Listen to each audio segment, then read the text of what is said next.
وقت گزرتا گیا. ابراہیم علیہ السلام کی زندگی اگر دیکھیں تو ڈفرینٹ سٹیجز میں اللہ تعالیٰ نے ان کو بڑے مختلف طریقے سے آزمایا اور وقتاً فوقتاً ان کو آزماتے رہے.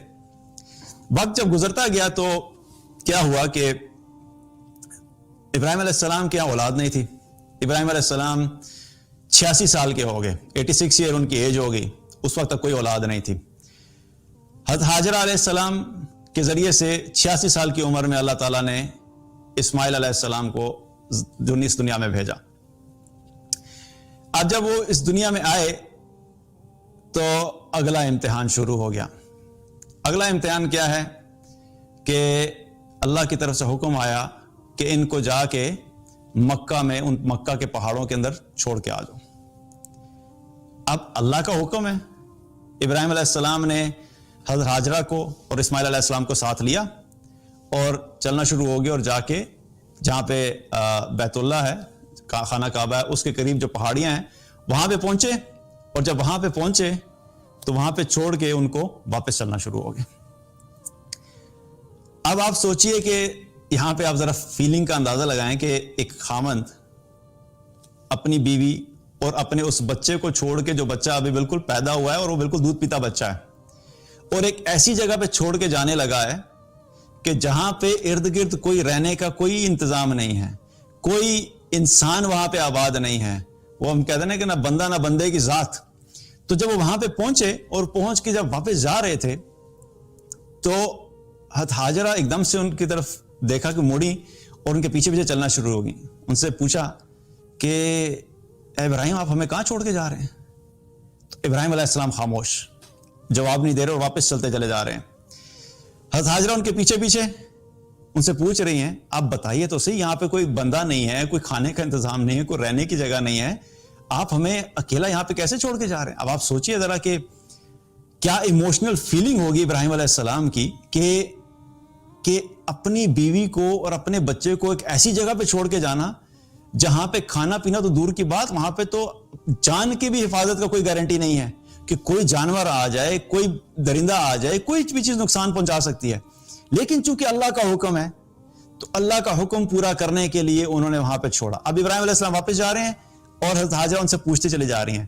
جب ان کو ریئلائز ہوا کہ وہ آگے سے کچھ نہیں بول رہے تو وہ سمجھ گئیں. انہوں نے کہا کہ کیا یہ اللہ کا حکم ہے؟ تو ابراہیم علیہ السلام نے صرف جواب دیا ہاں, بس. تو اس پہ کہنے لگیں اگر یہ اللہ کا حکم ہے تو پھر اللہ ہمیں ضائع نہیں کرے گا, اللہ ہمیں ضائع نہیں کرے گا. اس کے بعد ابراہیم علیہ السلام کو انہوں نے دوبارہ نہیں بلایا. ابراہیم علیہ السلام چلے گئے اور اب حضرت ہاجرہ اسماعیل علیہ السلام کے ساتھ اکیلی موجود ہیں. آپ سوچئے ذرا اس فیملی کی قربانی. ایک خاوند اپنی بیوی اور اپنے بچے کو اللہ کے حکم کے اوپر وہاں پہ چھوڑ کے جا رہا ہے, تو یہ قربانی نہیں ہے کیا؟ ایک بیوی اپنے چھوٹے بچے کے ساتھ, جو بھی دودھ پیتا بچہ ہے, وہ ایسی جگہ میں رکنے کے لیے تیار ہو گئی ہے کہ جہاں پہ کوئی انسان آباد نہیں ہے, جہاں پہ کوئی کھانے کا انتظام نہیں ہے, جہاں پہ کوئی پینے کا انتظام نہیں ہے, صرف اس وجہ سے کیونکہ میرے شوہر کو اللہ نے حکم دیا ہے کہ ان کو اس جگہ چھوڑ کے آنا ہے, تو ٹھیک ہے, میرے لیے یہی ٹھیک ہے. اور اگر اللہ کا حکم ہے تو اللہ کا حکم اگر ہے تو اللہ ہمیں ضائع نہیں کرے گا. لک ایٹ دا توکل, اللہ پہ بھروسہ, اللہ پہ یقین کہ اگر اللہ کا حکم ہے تو ٹھیک ہے, پھر ہمیں اللہ ضائع نہیں کرے گا. چھوڑ کے چلے گئے ابراہیم علیہ السلام. ظاہری بات ہے دل میں ایک بحیثیت انسان جذبات تو ہوتے ہیں. ہمیں یوں لگتا ہے کہ شاید انبیاء علیہ السلام جو تھے ان کے اندر کوئی احساسات نہیں ہوتے تھے, کوئی ایموشنز نہیں ہوتے تھے, ان کو کوئی خوشی نہیں محسوس ہوتی تھی, ان کو کوئی غم نہیں ہوتا تھا. ان کو ہوتا تھا جس طرح ہماری فیلنگز ہیں اسی طرح ان کی بھی فیلنگز ہوتی تھی. لیکن اللہ کے حکم کے آگے جب بھی کسی چیز کو قربان کرنے کا موقع آیا تو انہوں نے ہمیشہ اللہ کے حکم کو پرائرٹی دی اور اپنی خواہش اور اپنی مرضی کو سائیڈ پہ کیا. چھوڑ کے چلے گئے. اب کیا سین ہے کہ بالکل پہاڑ ہیں اور حضرت ہاجرہ اور اسماعیل علیہ السلام وہاں پہ موجود ہیں. کھانے کے لیے کیا تھا؟ چند کھجوریں تھیں جو ساتھ تھیں اور ایک مشکیزہ تھا پانی کا جس میں پانی موجود تھا. انہوں نے پانی پی پی کے گزارا کیا. کچھ وقت گزرا تو پانی ختم ہو گیا. اب جب پانی ختم ہوا تو حضرت ہاجرہ نے دیکھا کہ اسماعیل علیہ السلام جو بے چین ہو رہے ہیں اور بچہ جب بے چین ہوتا ہے نا تو ماں سمجھ جاتی ہے بچے کی کہ اس کو کس چیز کی ضرورت ہے. باپ تو پھر بھی اندازے لگاتا رہتا ہے نا کہ پتہ نہیں کیا ہوا ہے, پیمپر گندا ہو گیا ہے یا پیاس لگی ہے یا نیند آئی ہے, باپ اندازے لگاتا ہے, لیکن ماں ایگزیکٹلی سمجھ جاتی ہے کہ بچے کو اس وقت بھوک لگی ہے, بچے کو اس وقت پیاس لگی ہے اور بچے کو اس وقت سونا ہے. تو جب وہ پیاس سے بے چین ہوئے اسماعیل علیہ السلام تو وہ سمجھ گئے کہ ان کو پیاس لگی ہے. اب جب وہ بے چینی بڑھنا شروع ہوئی تو ان کو پتا تھا کہ پانی تو ختم ہو چکا ہے, پانی کہاں سے آئے گا. اب پانی یہاں پہ تو موجود نہیں ہے, اب ان کے پاس آپشن کیا تھی. انہوں نے کیا کیا کہ وہ جہاں پہ موجود تھی وہاں پہ اسماعیل علیہ السلام کو چھوڑا اور قریب ہی ایک پہاڑی تھی جو صفا کی پہاڑی سے کہتے ہیں, صفا کی پہاڑی تھی, وہاں پہ چڑھی اور وہاں پہ چڑھ کے دیکھنے لگی کہ کوئی اگر قافلہ آ رہا ہے یا قریب قریب کوئی آبادی ہے یا کوئی انسان وہاں سے گزر رہا ہے تو کم از کم اس کو کہیں کہ پانی کی ضرورت ہے, پانی دے دو.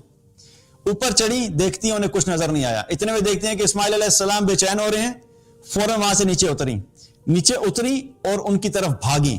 اور جب وہ بھاگ رہی تھیں تو جو حضرت ہاجرہ کی جو قمیض تھی وہ بہت لمبی تھی, زمین تک ٹچ ہو رہی تھی, اپنی قمیض کو تھوڑا سا اٹھا کے بھاگ رہی تھی. جب بھاگی اسماعیل علیہ السلام کی طرف آئی, ان کو اٹھایا, پھر دیکھا کہ نہیں وہ رو رہے ہیں, پھر خیال آیا کہ نہیں پانی تو چاہیے ہے. وہاں سے اٹھی, پھر گئی مروہ پہ, دوسری طرف پہاڑی تھی, اس کے اوپر چڑھی, وہاں پہ چڑھ کے دیکھا کہ شاید کوئی مدد مل جائے, لیکن آگے پیچھے دیکھا کوئی مدد نہیں ہے. پھر وہاں سے واپس اتری اور پھر اسماعیل علیہ السلام کے پاس آئی, پھر اسی طرح اپنی قمیض کو تھوڑا سا اٹھایا اور بھاگتی ان کے پاس آئی. اب یہ صفا سے مروہ, مروہ سے صفا کیا ہو رہا ہے, بھاگ رہی ہیں بیچ میں. تو یہ جو 7 دفعہ بھاگی تو اس کے بارے میں پھر رسول اللہ صلی اللہ علیہ وسلم نے کیا فرمایا کہ ہم لوگ بھی صفا اور مروہ کے درمیان جو بیچ میں بھاگتے ہیں وہ اسی وجہ سے بھاگتے ہیں, اور یہ 7 چکر اسی لیے کرتے ہیں کیونکہ انہوں نے 7 دفعہ چکر لگایا تھا.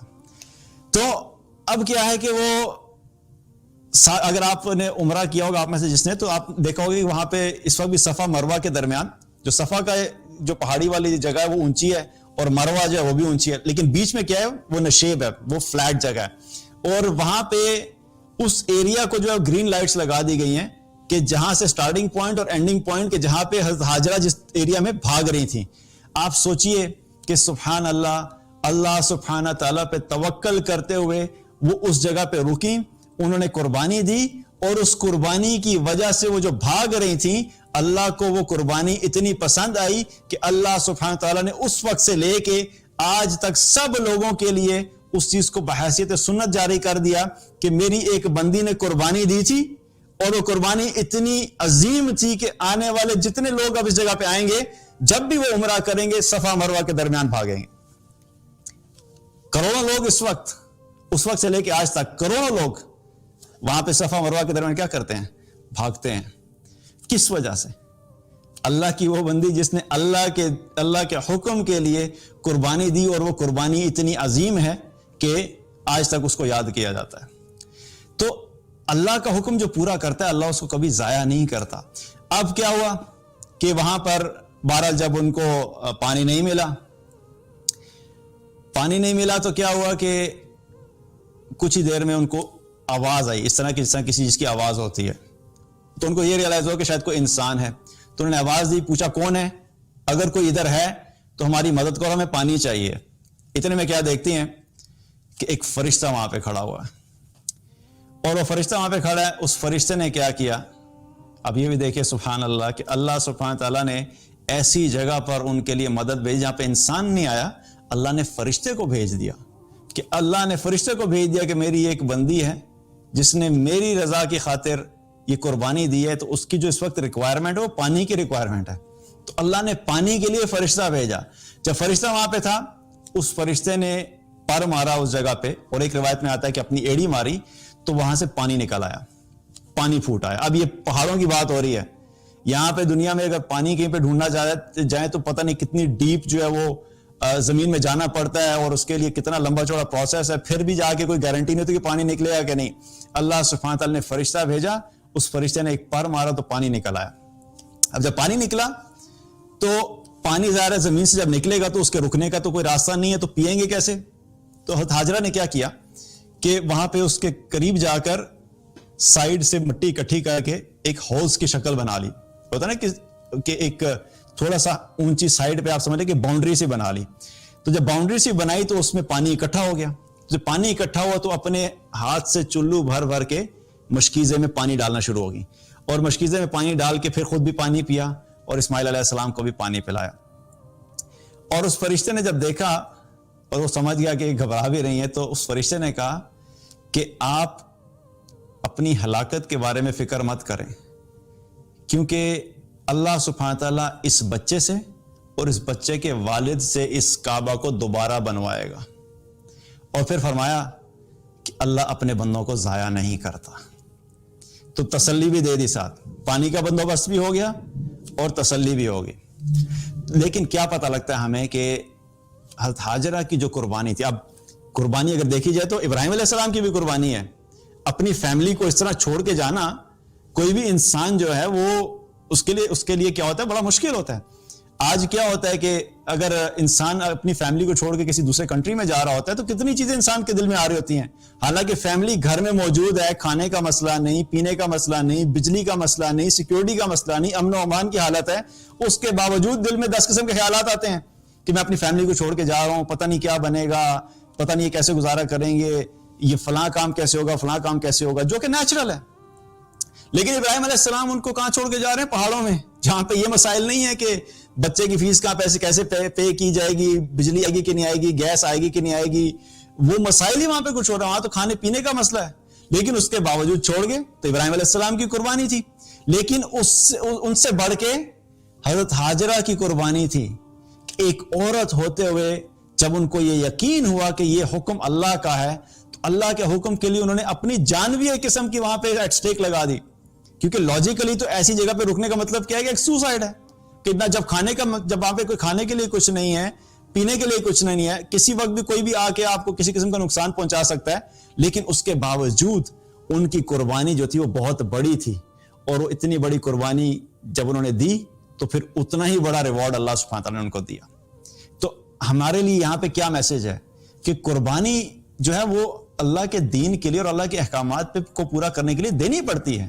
ہم یہ ایکسپیکٹ کرتے ہیں کہ ہم ولی اللہ بن جائیں لیکن ہم قربانی کچھ نہ دیں. اگر شوہر تھوڑا سا دین کا کام کرنا شروع کر دے, چند گھنٹے ایکسٹرا دین کو دینا شروع کر دے, تو بیوی کی کمپلین شروع ہو جاتی ہیں. اچھا سارا وقت یہی کرتے رہیں گے, کتابیں ہی پڑھتے رہیں گے, ساڑھی باری قدم آئے گی, ہمیں نہیں ٹائم دینا, یہ کون سا دین ہے, یہ تو کوئی بیلنس آف لائف نہیں ہے, آپ دین کے لیے محنت کر رہے ہیں. تو فوراً کیا ہوتا ہے کہ بیوی کو اپنے مسائل شروع ہو جاتے ہیں. بچے کے پیمپر کون لے کے آئے گا, آلو کون لے کے آئے گا, بل کون پے کرے گا. ادھر اگر عورت دین کا کام شروع کر دے تھوڑا سا, تو خامند کو مسئلے شروع ہو جاتے ہیں. سارا وقت تم قرآن پڑھتی رہتی ہو, اب دین ہی پڑھتی رہو گی, اب پڑھنا پڑھانا ہی چلے گا, تو ہمیں اپنا جائزہ لینا چاہیے کہ آج ہم کدھر بیٹھے ہوئے ہیں. ہم جو اتنے جو قربانی کے جو واقعات ہیں, ان کا مقصد صرف یہ نہیں ہے کہ اللہ تعالیٰ نے قرآن میں قصہ برائے قصہ بیان کر دیا. ہماری زندگی کے لیے یہ سب میسیجز ہیں کہ ہمیں اپنا جائزہ لینا ہے کہ ہم کہاں کھڑے ہیں, اور ہم کیا قربانی دیتے ہیں اللہ کے دین کے لیے. ہم نے کیا ایسا کمال کیا جس پہ ہم اتنے مطمئن ہو کے بیٹھے ہیں کہ ہم نے جو بڑا کمال کر دیا. تو بہرحال ابراہیم علیہ السلام کی قربانی, ہاجرہ علیہ السلام کی قربانی, کہ انہوں نے کیا قربانی دی اور وہاں پہ اللہ کے حکم کو پورا کیا.